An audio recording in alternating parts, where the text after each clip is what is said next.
about then this notion of radical resilience. Let me define it for you. First off, this is what it is not. How many of you remember that character? Okay. You got to be able to take a licking and keep on ticking. Well, there was that resiliency. Bozo the Clown.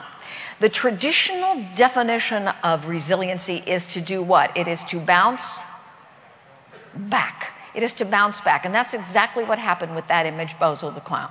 And those of us who remember it, you remember you would hit that thing and it would come back, hit it and you'd come back. Who wants to be hit and come back in the same position to be hit again? I do not think this is very smart. So to me, the definition of resiliency is not about bouncing back. It's this. It is to grow through. What will it take to be resilient if I'm going to be able to grow through? And I'll tell you what I think it's going to take. Energy. At the end of the day, do you have the mental, emotional, physical hardiness that will create the energy that will allow you to grow through both adversity and challenge?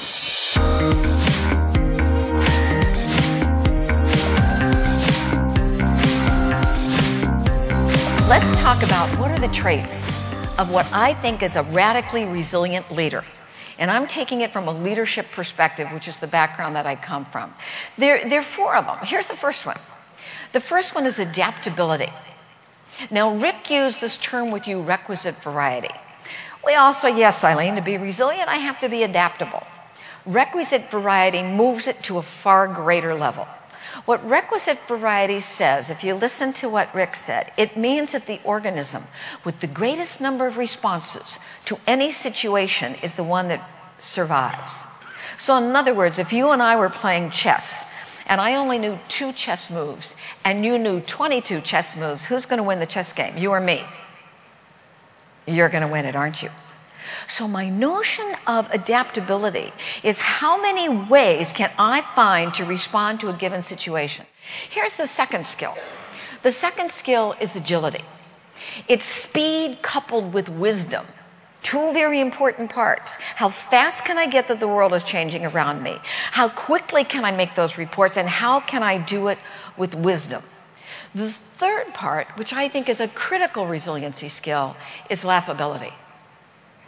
The ability to keep a sense of humor, because that's going to tell you what's really important and what is not. And the last one is alignment. Alignment says, am I lined up with what is my perceived mission and values and goals?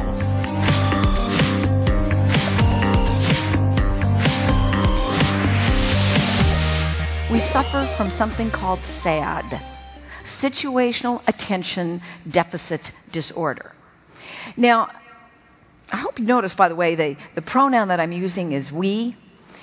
I do not come to you as a voice of wisdom today.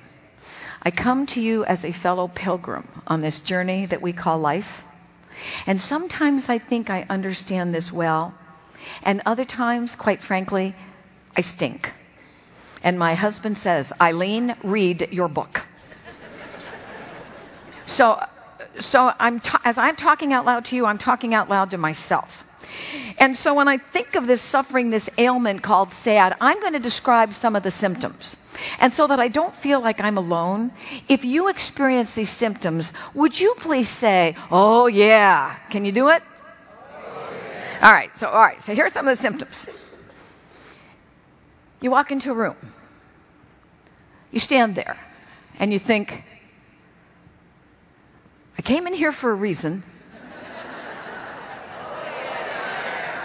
Good. Got. All right, here's another one. You look down at your PDA, your day timer, wherever it is that you keep appointments, and it says, John Jones, 10 o'clock. And you're thinking, I have no clue who he is. All right, now here's one of my favorite ones. In your wonderful, proficient, productive best, you make a phone call. And while the phone is ringing, you decide you're also going to answer email. You're ahead of me. You're right. So that by the time the person on the phone says hello, you forgot who you called. Right? Your brain went out your nose. That's a pretty sight, isn't it? But you know what? this is multitasking at its absolute worst, and we do it all the time.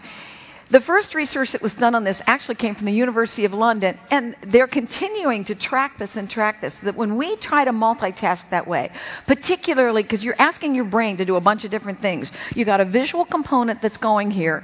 You have the words that you're going to type here. Then you also have the auditory side here. You lose as much temporarily as 10 points of IQ trying to do that. That is as much as if you had sat there and smoked a joint. So the next time you feel tempted to do this, just pretend, go, I'm not going to do this.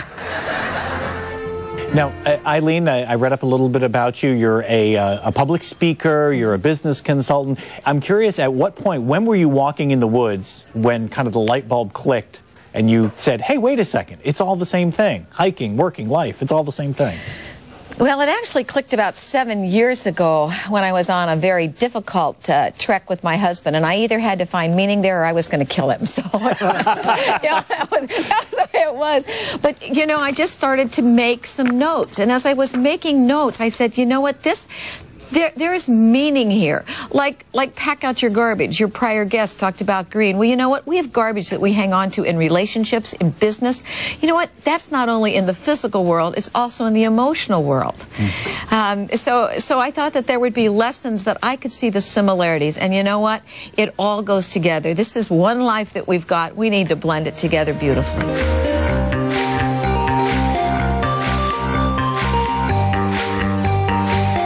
This man had written the USDA wanting to know how to get dandelions out of the lawn. And they wrote him back. And there was this whole series of correspondence because nothing worked. And finally, on the guy's last letter, he says, I've tried everything. I can't get rid of the dandelions. Some very probably low-level but brilliant clerk wrote on the letter, then we suggest you love them. How many of you remember the Apollo 13? All right. Would you not say that was a series of risk after risk after risk and failures and failures and failures? Do you remember that? I had the wonderful opportunity of literally being Jim Lovell's seatmate, flying back from a conference in Hawaii. And so I got to ask him a number of questions. And he said everything that you saw on that, what in Tom Hanks' movie, was absolutely true. One of the things he said is, if you remember that story, everything they tried, it failed. And the engineers come to Gene Kranz, who is head of mission control, and said to him, this is horrible. We are never going to be able to get these men home. And Kranz looked at them and said, and it could be our finest hour. That's a pretty powerful reframing. And we want that of our leaders now. Don't tell me what is all wrong. Tell me what is the opportunity that is there.